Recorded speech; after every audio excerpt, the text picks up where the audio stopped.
A lot of work regarding this implementation, he said. Romanenko emphasized that Moscow is the most protected in the Russian Federation. In summary, I want to say that despite the rather powerful air defense system around Moscow, they have no other object that they would cover so much, including the Kerch Bridge, for example.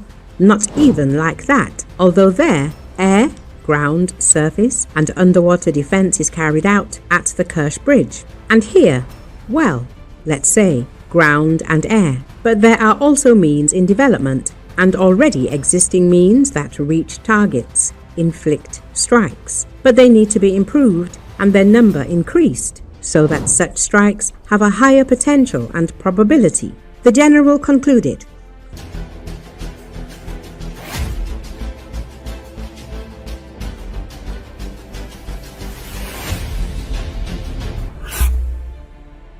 The Russians are trying to strengthen the defense of Crimea by closing traffic across the bridge and installing new barriers. Ukrainian intelligence is monitoring the situation on the peninsula and preparing for new strikes on the occupation infrastructure. The representative of the Ukrainian Volunteer Army, Serhiy Bratchuk, in the air of Channel 24, noted that there may be positive news from Crimea in the near future. He hinted that the enemy is losing control despite attempts to stabilize the situation on the peninsula. The Russians are trying to strengthen the peninsula's defenses, in particular closing traffic across the Crimean Bridge and installing additional barriers. Ukrainian intelligence is closely monitoring the situation in all directions, recording changes in the work of the occupiers and their attempts to patrol the waters of Sevastopol. Some of the information, according to Serhiy Bratchuk, is used to plan future strikes.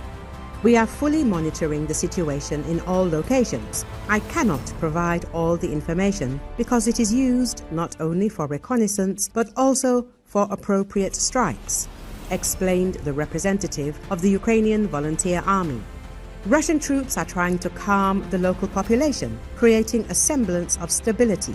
For a while, they have managed to restore supplies of fuel and lubricants, but Crimean residents are still stockpiling supplies in their own garages, leading to explosions and fires, the expert said.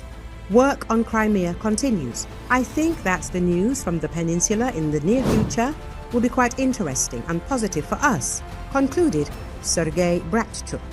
Despite the attempts of the occupants to strengthen the defense and control the situation, their actions do not change the general trend. Ukrainian forces retain the initiative, and operations on the peninsula remain one of the main areas of pressure on the enemy. In this case, Russian authorities are expanding financial incentives for workers involved